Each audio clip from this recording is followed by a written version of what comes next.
What is up, wrestling fans, and welcome to an all-new edition of the Parts Unknown podcast. I am, of course, the Shogun of the Boogie Down, Jason Burgos, and with me, again, as always, is the anti-Florida man himself, Senor H. Wood, Jose Maldonado, Baby Blue. How are you doing tonight? Doing good, man, and I wear that badge loud and proud, you know what I mean? I'm down here in Florida, but making the most of it, so to speak. But I'm feeling good, brother, man. You know, wrestling is hot, lots to talk about, lots going on, and lots upcoming, too. So this should be a good one, man. There's a lot of stuff that we can dig into.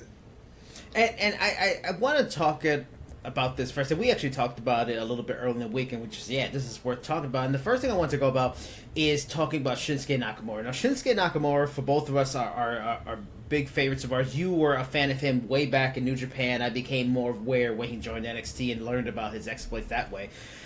It really does seem like Shinsuke's probably on his way out. I mean, he lost to Ilya Dragunov in the Raw after WrestleMania. He lost to Sheamus, the plumper Sheamus. And I'm not one to talk. I'm not saying I'm an athlete, but my job is not... I'm here to talk. I'm not here to look in shape. I thought I could. But, you know, he lost to this version of Sheamus that people have been ridiculing a little bit. And it's just like considering this was a guy who was fighting Cody Rhodes, Seth Rollins, not that long ago, fighting for a world title, that he's lost to a NXT guy and a returning Sheamus, and this is not peak Sheamus. It's a bad signal, especially when there was been talk about his contract might be up soon. So it just feels like he might be on his way out. So if that is the fact, it begs the question, did WWE miss badly with Shinsuke? Should Shinsuke have been the first Japanese-born WWE champion?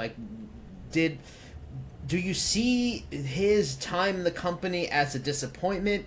Or, you know, he did pretty good, and not all of them can be world champion. Yeah, I mean, I wouldn't go so far as to call it a disappointment. The dude really has had a solid run. A lot of main event programs, a lot of, you know, marquee matchups, and a lot of, like, major highlights.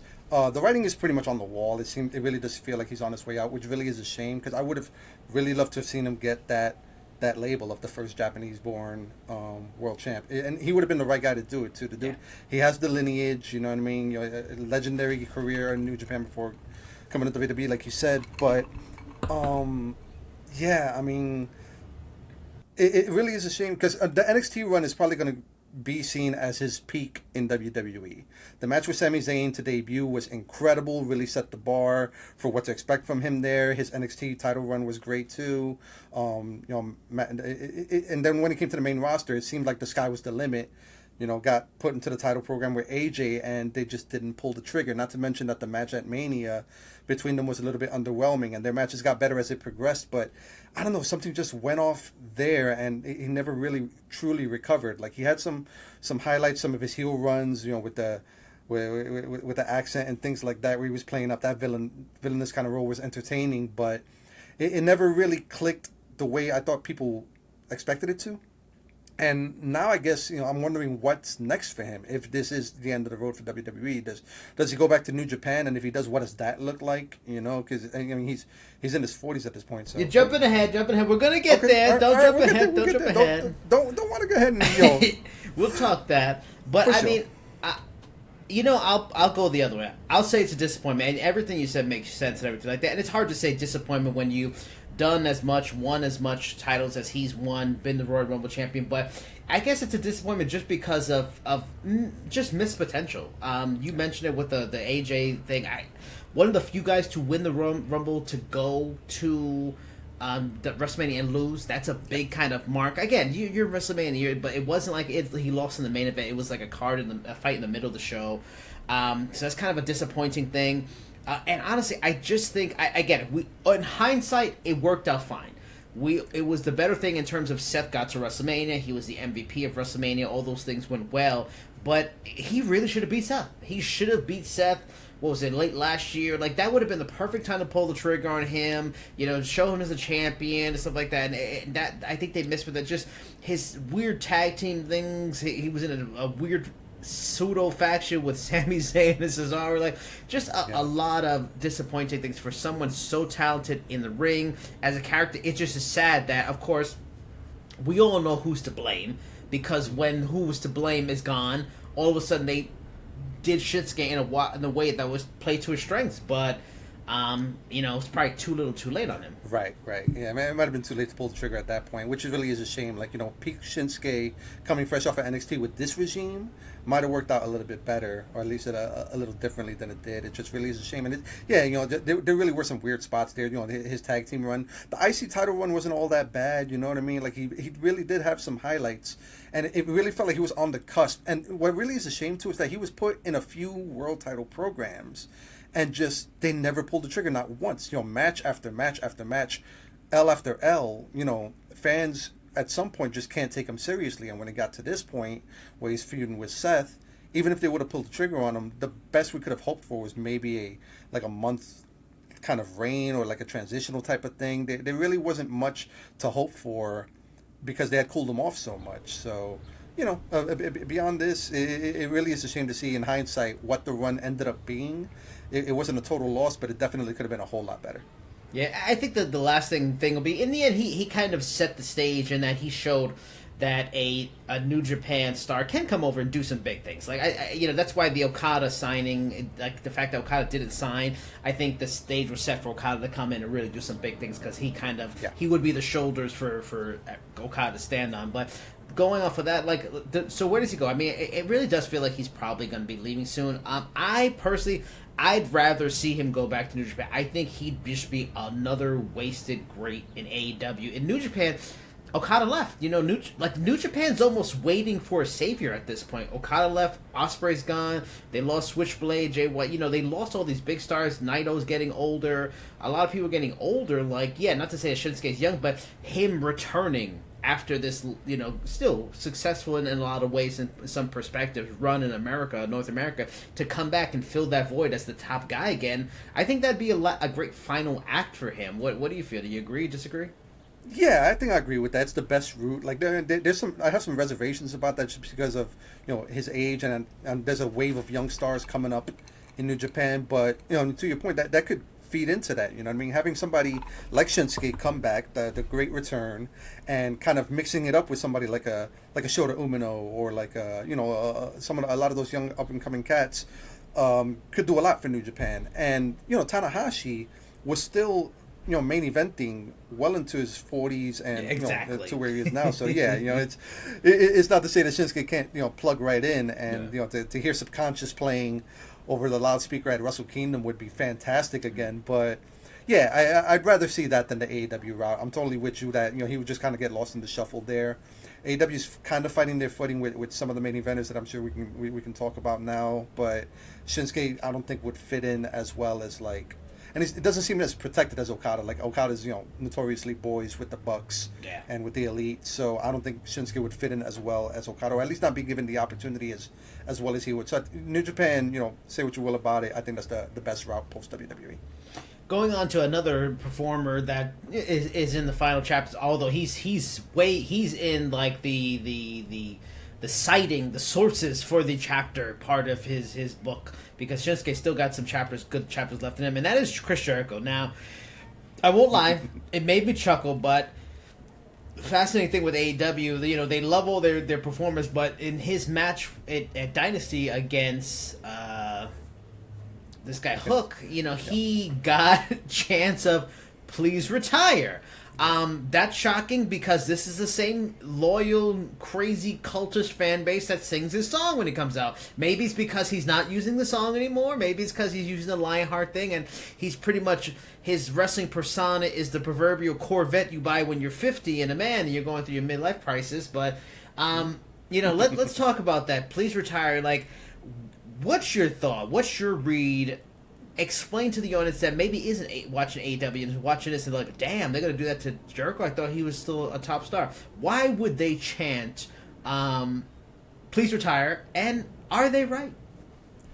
I think it's just fatigue. It really is. This is a case of where maybe absence would make the heart grow fonder. Hell yes. Absolutely. The dude is overexposed. He's been there since day one, and obviously they owe him a lot for the initial exposure that he helped bring to the brand and to the title, being their first champion. But you look at the last few feuds that Jericho has had, it's done nothing for anybody that he's been feuding with. And I think that's where the problem lies, is that anybody that feuds with him for a substantial amount of time just comes out of there either colder or just kind of spinning their wheels. And this is another case of that. Like, we've talked, privately about Hook and kind of, there hasn't been a whole lot of movement upwards in terms and the of nepotism and the overhype and the nonsense. Yeah, if we want to just straight up be straight up about it, it really is.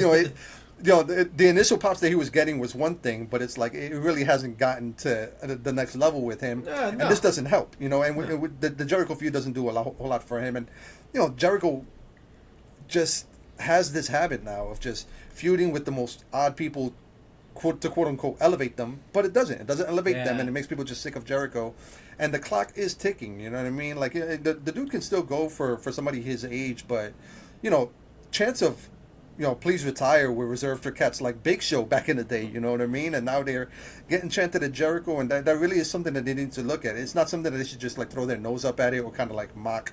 They shouldn't take this lightly. This is really it really is a big problem because he eats up a substantial amount of airtime that can be reserved for a lot of cats on that roster that are not getting an opportunity. And you don't want these reactions on the air on a weekly basis, and definitely not on one of the biggest pay-per-views of the year. So it's really something they should take seriously and consider. I mean, he's 53. It's being older at his kind of style and size is just beneficial. For example, The Rock's a similar age to him, but people, even you, were high on his performance at WrestleMania because his style fits. You can still be good at it at an advanced age. This is a guy that was a cruiserweight. He was one of the guys that kind of helped break the mold after Shawn Michaels' generation to the next generation with the Kurt Angles and the Benoits and guys like that show that a top guy can still be small. But I mean, you really can't do that style to the level that it's still interesting at that age. The bigger guys can do that. That's why Hogan's and stuff like that. And Ric Flair's one of the few to do it because he has like 7 moves and he can still do them. That's it. And he just has character. So it's a tough thing. But I mean, going on from that, this follows the fact that we all know ticket sales haven't been good, ratings haven't been good. They got half full crowds at AEW. They're still making money somehow, or maybe they're not making money, who knows. And this follows that they did the infamous reveal of the video for All In, CM Punk fighting Jack Perry, and there were videos that showed up on social of fans chanting CM Punk while they're playing this. They weren't trashing CM Punk. They were just like, yep, we still love this guy. This is not changing anything. Like, is this further evidence, not to say that it's against the whole product, because we all, fans loved Ospreay versus Daniel Bryan and Swerve Strickland winning the title, all that kind of stuff, but is this some more evidence that the fans base that's as loyal as any fan base is kind of turning on their product a little bit? Yeah, no, I think there's something to that. To your point, there's a lot of good in the programming now. Like the pay-per-view, by all accounts, was fantastic with Swerve winning the title, like you said, and Ospreay has really made some waves since coming on there.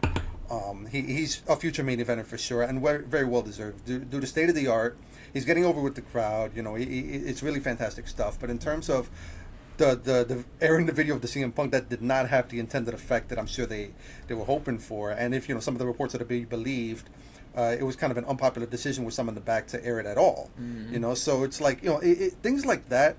They're really testing a lot of the crowd's patience with this kind of stuff. Like, I'm sure, nobody wants to hear the stuff that, if you're in AEW, you don't want to hear Punk going on, interviews and trashing the company and not respond in kind. But this isn't the way to do it. You know what I mean? Like, it's just, it really makes them seem Bush League. It seems like they're grasping at straws. If it was the time to air the video, closer to All In would have been the time to do it. Now it's just like it's too little too late, and with Punk being so well received back in WWE, it makes him seem all the better because there wasn't a whole lot on that video that disproved anything he said. You know what I mean? So it's it basically just confirmed more or less what he talked about, and it was a whole lot of nothing. It was just it felt like a stunt for publicity's sake. Yep. And when you start getting into that mold, that's very dangerous stuff because it really just makes them feel desperate, and that's the last thing they want to feel like, especially at this point in time where WWE is as hot as it's been for a long time. So, going off of that, I mean, we'll talk a little bit. We'll go into more depth after it in our next podcast. But we want to talk a little bit about the WWE draft coming up. It's coming up this week. Later, a little bit after, a few days after this podcast, we'll go live. And so we would just want to, there's a lot of. It's a little different than years past because there is a good amount of crossover between the two. It's not a hard split like it used to be, so we can go into more depth once the rosters are shaken out. But we want to look at possibly, because there's been rumors and talk and news that NXT, they're trying to look at NXT as maybe on the same level. It's like a third brand. I mean, it won't ever be quite the same because it is, again, still the prospects of the two brands, but they want to make more of it. They've been doing it for a long time. They've been having a lot of main roster people show up on the shows consistently. You're having people from the main roster go there and stay for extended amount of time again. So going to that thought, with this draft coming up, would you like to see that or feel on the Raw and SmackDown rosters that kind of need to go make another stint in NXT? Maybe it'll be best for them at this point. They've been flirting with it a little bit the past couple of weeks, but I think Final Testament is a big group. Yes, a group that needs to go back down there. You know what I mean? You know, all go down or go away. Yeah, you know what I mean. Like they are not clicking. They were cannon fodder at WrestleMania, and that was basically the highest profile purpose that they serve at this point. Yes. But like AOP, it's so funny because AOP coming out of their first NXT run seemed like a hot commodity, and then the injury bug hit and it was what it was. They got released. They eventually came back, but now just really that act seems so stale because there's cats on the roster that can do what they do at a higher level. And it really feels like the boat has passed on them. And Cross and Scarlett, that presentation was really well suited for NXT, but it just never has clicked on the main roster. And try as they might, I think that would be a group that would really benefit from an NXT run. Big fish in a small pond. There's some interesting people that they could feud with down there. Win or lose, whatever they do would elevate the talent that's up and coming. So I think that would be the best purpose for them. I think that group would be a prime contender to get drafted down to the new third brand and start that. Yeah, that kind of mindset. There's not any that really jump off the page for me. I mean, I tell you, everybody probably has a different opinion about it, but over the last few months, just because you can see they believe in him, and they showed what he could potentially be recently, is a guy I'd be curious about is Ivar.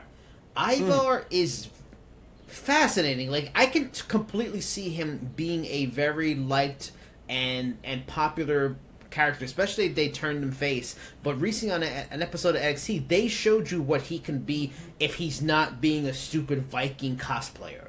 That he wore like a leather vest, he wore a regular shirt, jeans, he did the same stuff that makes him impressive, but not looking like a weirdo Viking cosplayer in 2024.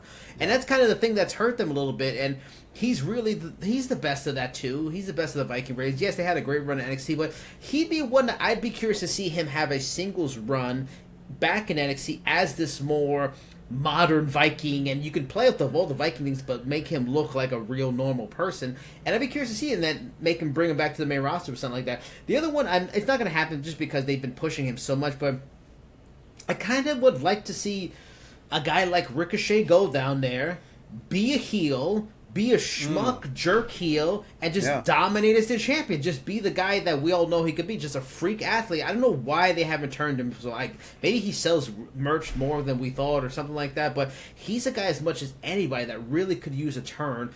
Go down there, just be a dominant champion, because he had a very short run in NXT. Like, there was a lot of hype of him coming in, and he did not stay that long. Similar to like Apollo Crews, they went up real quick. Let him go to NXT, dominate, be a great guy. That's the kind of guy I would see. But I like to see. But it'll be interesting to see what happens. That said, wherever you are watching this, listening to this, please like, share, subscribe, comment, let us know you thought. Who do you want to see maybe go to NXT? Any interesting things you see coming up in the draft? Do you think Chris Jericho needs to retire as well? Was Shinsuke a disappointment for you at all? But going into the idea of rumors, this rumor we covered over at Ringside. I absolutely love it. I think I've been unofficially the member of the creative team because every idea I come with, they end up doing it. Trust me, people. I'm telling you. Ask my wife. Ask my wife. She knows. I've seen it all coming. I saw Damian Priest cash in coming. I saw it all. But rumors that we all know now. Chad Gable has turned. They didn't do a hard turn on this past week's Raw. They did a turn where he didn't leave. He didn't drop his Alpha Academy cronies. He kept them, but he, embarrassed them on the show, which was funny and interesting. But there's been rumblings that the Creed brothers could turn and join Chad Gable in a faction. I absolutely love it because The Creed brothers are another, similar to Ricochet. They need a heel turn to add color to their characters, because right now they're just white bread boring. They can try to be all they can. It's nothing against them. It's just that it is now more than ever. It's tough to be a good guy. That's why what Cody is doing is unbelievable, because he's very much a classic good guy in an era where it's so hard to be a good guy. But the Creed brothers, they're so spectacular that, going back to my wife, she's into wrestling for the drama. She loves the soap opera. She's not into the matches, but her, like many of the people in the crowd, when you watch the Creed brothers matches, they are so talented, so athletic, so gifted. They can turn a crowd who doesn't care and get them interested. So if you can take that and then make them an interesting character, this is where all the potential, all the hype and talked about. It just seems like a brilliant move. I can't wait for is it just pure Triple H era creative genius to turn the Creed brothers heel and create almost a new team angle with Chad Gable? Yeah, absolutely. And it really would benefit all parties involved, including the current members of Alpha Academy, because that's just a natural feud waiting to happen. You know, you can get like Otis and Tozawa involved against the Creed brothers, you know what I mean? And like, Maxine, say what you want about her work rate, and there's been some controversy about that lately, but like she has a lot of crowd support and a lot of support from people in the back, so that can help like make her even more sympathetic, seeing Chad Gable kind of like turn against that crew, and maybe you could do something with that. But the Creed brothers aspect of it is 100% what you said. Like, they work so well in the ring that they can turn any crowd and make them interested, and Chad Gable's a similar cat. Chad Gable works so well in there that he just draws interest no matter how you perceive him. What he has that the Creeds don't have at this point is the presentation, the character. Yeah. And so putting them together, I think, could really lend a lot to the Creed brothers. Turning them heel is absolutely the right move. That really could take them to the next level, establish a character for them. It'd be fantastic. And Chad really is ready to take that next step. He should be the ideal person to maybe, take the IC title from Sammy eventually. Yeah. Yep. And this would be kind of his way to do that, having the Creeds in his pocket. It just adds so much to it. It would absolutely be the right move for all of them involved, but absolutely for the Creeds and for Gable, it would be fantastic to see. Yeah, and it's again, like, not probably on purpose, but just following the career path and the storyline path and stuff like that, that he's this guy that he had a great opportunity against Gunther, and it didn't work out. He's the guy, just this using what you have instead of just like they did for so many years, because of we know who shall not be named, just acting like history didn't happen. That they play off of it. Hey, he had these moments. He came up short. Why wouldn't he go crazy and be frustrated and go in a different direction if it isn't working? Why wouldn't he go get these talented guys that have much more similarities to him as a person, as an Olympic wrestler at one time, than Otis and not Otis is a high-level wrestler, but Tozawa, Maxine. But I'll throw this out there. Mm-hmm. Just to add a little more flavor to this feud to help the Creed brothers, because the Creed brothers are kind of aligned with Ivy Nile. But how about a Maxine turn? She's the only one of the current members of the Alpha Academy that sticks around, and she turns along with it to add like that separation. Otis, it kind of maybe sets Ivy Nile in a better place. What do you think about Maxine being kind of the eye candy and the true number one real training person, pupil of Chad Gable? That's an interesting wrinkle. I hadn't thought about that, but that could work, and it kind of feeds into how Maxine came in the first place with the Maximum Male Models. You know what I mean? Like she seemed a little more comfortable in that role than this. You know what I mean? Like the plucky underdog has worked well for her for a little bit, but she's not really going anywhere with it. That could elevate her too. So I like that idea a lot. That could really work in her favor. See, I'm unofficially on the creative team. When you guys want to hire me, please just let me get this man on the board, for God's sake. Get him in the writers' room, man. 6 months tops. Yeah, and it'll turn everything around.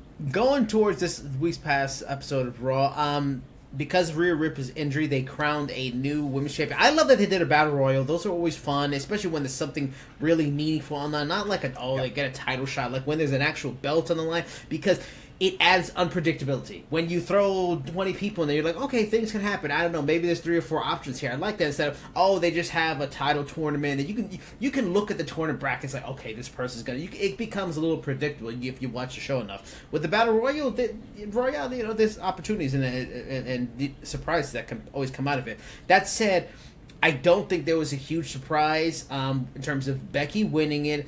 I guess there was a little bit of a surprise because there has been this talk of that her contract's ending soon, so that was maybe that indicates that she has signed a new deal. But what are your thoughts on it? Was that the right move? They had Nia in there, who's been great since she came back. You had Liv Morgan there. What are your thoughts on Becky? Was that the right decision to make her the champion? It was the safe decision, especially coming off of Mania. She was technically the number one contender, so. Personally, I wasn't a fan of it, honest to God. I love Becky, but I think somebody else would have benefited more from that title run. You mentioned Nia. Nia really has earned a lot of a lot of goodwill with this recent run, but I really wanted Liv to get it. Yeah. Liv, she's hot right now. She's the one that put Rhea out. Physically or just by storyline? Because I'm cool with both. It wouldn't put it past her. When an opportunity's there, you're liable to do crazy things. But it really would have made a lot of sense, at least to me, unless they're going to Becky eventually losing to Liv to set up the program with Rhea. That kind of makes sense, but Liv having the title, holding on to it, and just taking credit for taking Rhea out, saying that it's her time and everything like that, it's a layup for when Rhea comes back and that feud is like ready set. And Liv is solid in the ring. You know what I mean? It goes without saying that for the last couple of years, I don't think she's so much underrated anymore. People have really come around to seeing that Liv is one of the better ones that they got on the roster, and ever since she's turned heel, she's really has kicked it up a notch. So I would have liked to see her get the opportunity, or really somebody else. Just to make it a little more interesting, elevate Anaya. Give Shayna a run. You know what I mean? Like Shayna really hasn't really had a great run on the main roster, and she's been doing some good things, something unexpected like that. But Becky's the safe bet. The crowd loves her. It really feels like, all right, well, let's just. It feels like a placeholder run, which is weird to say for a Becky Lynch title run. So I wasn't the biggest fan of it, but I can see why they did it. Yeah, when they showed the people that were going to be in the match, Liv, Nia, Becky with obvious race. The one that was kind of my dark horse, and it looked like the moment they might be doing something that I thought would have been interesting, because again, going to the idea of surprises and battle royals and injuries, and this is why wrestling is so fun. When they have injuries, it opens up unexpected storylines that end up being working. How fun would it have been if Chelsea Green would have won? She's such a good character. She wins. It just doesn't need a long reign, but again, I'm talking about a person that's earned it. They're just so entertaining, so good. But yeah, I agree with you a lot of ways. The only reason why I won't go on a full rant and be upset like I might have been 3 years ago is because I'm talking about earning it. They've earned it. Like, I'll trust this creative team.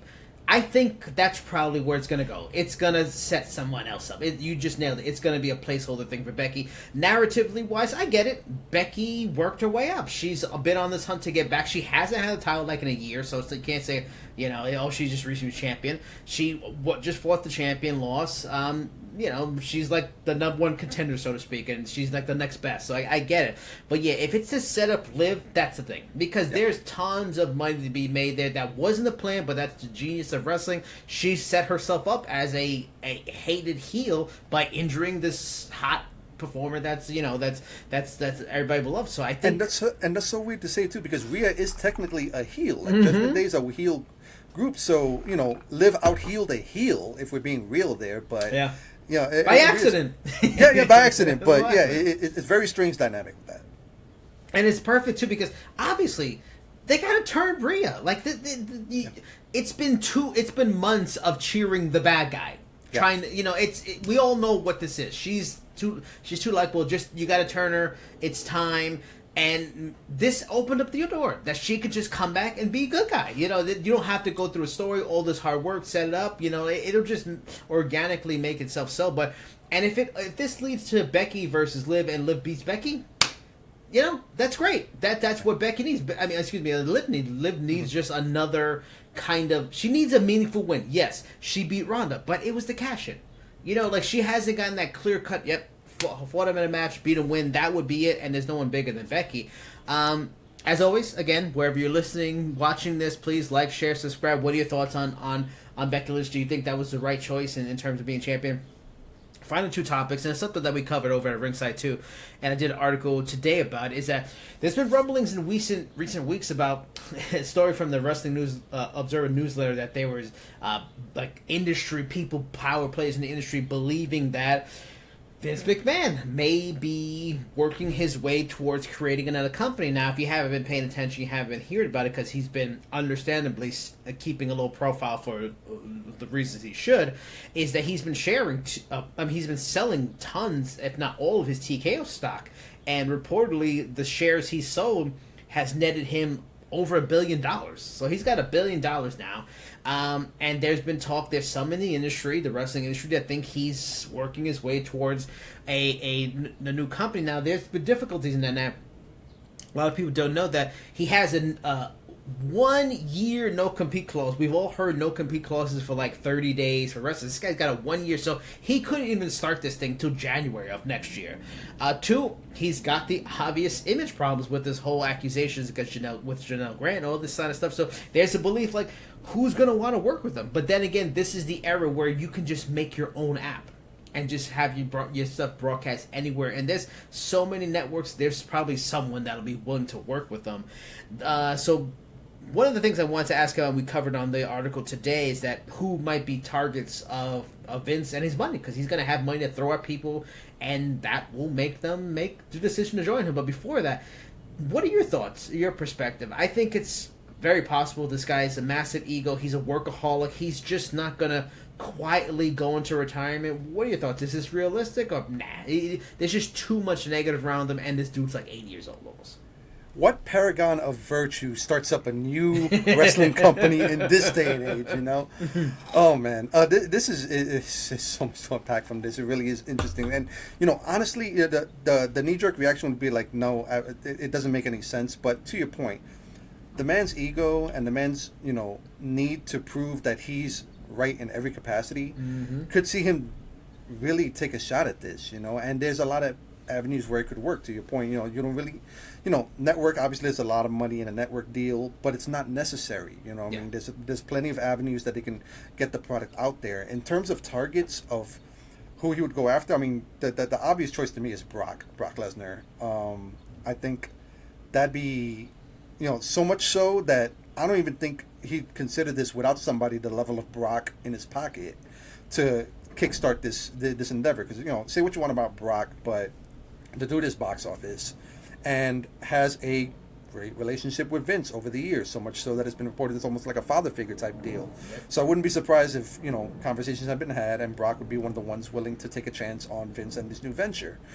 With Brock in his pocket, that's where things get interesting, because that is a big name, and, you know, maybe building a roster of other cats that are floating out there that might be looking for an opportunity.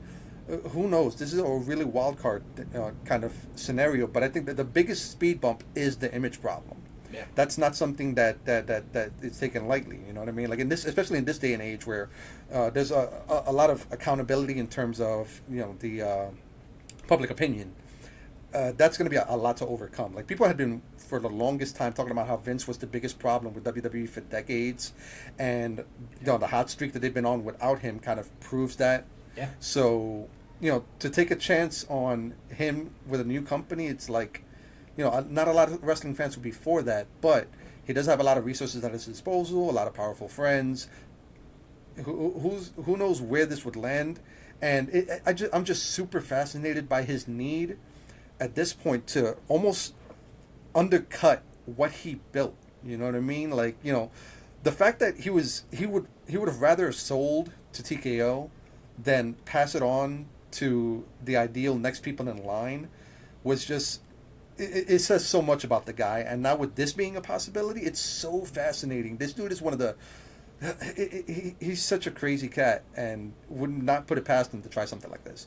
And what's hilarious about it is that if he were to do this, and if you've heard all the stories about him and the no sleep and the working and the workouts in the middle of the night, like, he's not built to just retire and go do things. That's just not how he's built. Like, he you know, like, he probably knows, like, a lot of legendary coaches and all kinds of executives, like, you retire over something, you die. Like, you know, he just, so, but the funniest thing is that he'd be the first guy to say all of a sudden that, oh, I'm doing this because it's good to have competition. It's good to have other options, when this is the anti-options, anti-competition guy as there's ever been, which would be hilarious. You nailed it. I on the article we did on on Ringside Intel, Brock Lesnar was my top choice. The other names I mentioned that I can see totally too were especially now that he pretty much confirmed he has no interest in going to AEW and going back to WWE seems highly likely. Bill Goldberg. I could totally see them throw money at Goldberg. Goldberg would gladly take it and take the money if they give him the money. He doesn't want to go to AEW. WWE's an option. He's not going to go TNA and New Japan. Doing this thing for some match against Brock. He'd do it. Another one I could see is Kane. Kane be a weird one. Like he's still in very good shape for his age. Why not? Jeff Hardy. Jeff Hardy might be a free agent in the next few months, so that's always a possibility. He would leave AEW. I don't know if they want to take another run with Jeff Hardy again with all his issues. TNA is always sure he can go TNA, but yeah, go to work with Vince to get a lot of money. I can see that too. Another one I could totally see is probably a lot of people forgot about him. Alberto Del Rio. Like he's gotten back into the wrestling game. He's doing the Mexican wrestling stuff again, but clearly none of the North American promotions really want to touch him because he's had his own outside the ring allegations and stuff like that. But that's a guy. He's Spanish speak. I can totally see Alberto Del Rio, but. Yeah. Think about the names that you just mentioned. You know what I mean? They all come with so much baggage. Yep. That's the only way you're gonna get them. Yeah. 100%. And you can sign a bunch of indie guys, but Vince is the stars. He wants the stars. He's not gonna do like Jeff Jarrett and create a TNA or Global Force Wrestling for the bottom up builder. He's not doing. He's going all in right away. Big names. You need big names to do that. So, moving on from that to our final topic of the day. At this past weekend's AEW pay-per-view Dynasty, Swerve Strickland. He's been on a hot run. He became the champion. He beat Samoa Joe. I mean, WWE's doing it too now, and I'm kind of mad about it, but AEW has been doing it since their inception, is that they've had these world champions that go on pretty long runs. Jericho had a long run. Kenny Omega. Hangman had a solid run. CM Punk's run probably would have went even longer if not for the obvious things. Yeah. Samoa Joe's is actually probably one of the shortest that we've seen so far.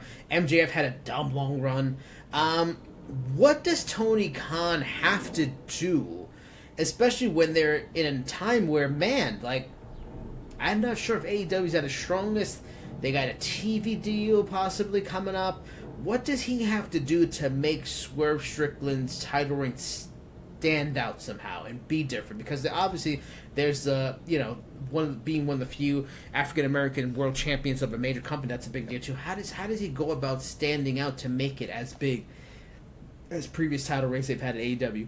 Yeah, I think highlight the positives as much as you can. You touched on one big thing there. Him being one of the few African American world heavyweight champions to head a major company. That's something that they should really lean into. Like Swerve really. He's there's no other way to say it. And Swerve is a fascinating case too, because he's one of the few that have had negative things to say about his time in NXT and that regime. So it's like, it wouldn't necessarily, like, he wouldn't be one of the guys that would be running back to serve under this current regime. Yeah. So like AEW can trust him in that regard. You know what I mean? He doesn't seem like a cat that would jump ship, because he says what he said about Triple H and things like that. So it's, I think, just showcase his talent, and there's a lot there. The dude is a very solid promo, great character work, athletic as all hell. I think just make him a workhorse, really, because it's an interesting time for him too, because I'm not sure how long his run is going to be, because personally I think he'd be losing the belt to Ospreay at All In. I don't think it's going to be a super long run, and I think they're really looking to crown Ospreay as soon as possible. They could wait till next year to do Ospreay, but who knows if they're willing to wait that long. They want to strike while the iron is hot. So if that's the case, pack in as much action as you can while you have him as the champion. I mean, Double or Nothing is coming in. Have him featured every week. Like, that's the thing with AEW too. They've had like a rotating cast of characters almost by necessity because of the large roster. Don't do that with Swerve. Swerve needs to be a very big part of the show. Highlight him and Prince Nana. That dynamic is great. It's very entertaining. Give him a lot to work with as much as you can. I don't think there's a risk of burnout here. The crowd really wants to see what Swerve got, and he wants to showcase this opportunity. He wants to take this time to show it. So I think that's the way to go. Put him in matches. Put him in promos. Put him to promote. Make him the face of your company. while you have them there. You know, put them out there, put them on social media, put them on, you know, whatever you got to put them out there, and you know. To help bring in maybe a different audience that you wouldn't normally have. I think that'd be the best route with him. Don't treat him like the typical wrestling champion. This is something different, you know, and I really think they need to treat him as such. Yeah, it's a tough one, like I was saying, because of the TV deal. You have Ospreay there that's becoming hot in his own right. I mean, in the end, for all the faults I see in AEW's product and on a weekly basis, he's been one of the guys that's been generating some of the best reactions for like months now. Like, this is well earned kind of title run. They props to them. They listen to the crowd. Samoa Joe doesn't need a long title reign. That wasn't necessary at all. He's the guy. In the end, he's still got the feather in his cap of beating MJF. So yeah, it's a tough. In the end, it boils down to, and the same situation honestly with Cody. It all boils down to who they're feuding with, because we've seen in WWE many times, especially it's a tough time to be a good guy, and especially if you're champion. So we've seen like champions like I remember Chris Benoit's short reign, Daniel Bryan, like they just have such competition right out of the gate, and finding that next good feud is going to be so important. Maybe it's Hangman. Maybe it's a full-blown kind of bad Hangman, and he aligns with Okada and Young Bucks. You know, like you have to go with something that really makes it seem like a threat, that you're rooting for him not to lose it. It's unfortunately it seems like 1 month the Blackpool Combat Club are good, 1 month they're bad. You know, like a Moxley would be an interesting guy to feud with. You know, he needs to go in there and beat a star. He needs to be beat a top guy kind of thing. Yeah, that's going to be the biggest selling point for them. So it'll be interesting to see how it watch, because it's such a unique situation. There are a lot of eyeballs on them because it's a different kind of thing, a different kind of situation. It's a unique situation that doesn't happen. So it'll be interesting to see how it plays out. But again, as always, please, wherever you're watching this, wherever you're listening to this, like, share, subscribe. Let us know what you think. That is it for this edition of the Parts Unknown podcast on Ringside Intel. I am Jason Burgos. He is Jose Maldonado. Until next time, bye-bye.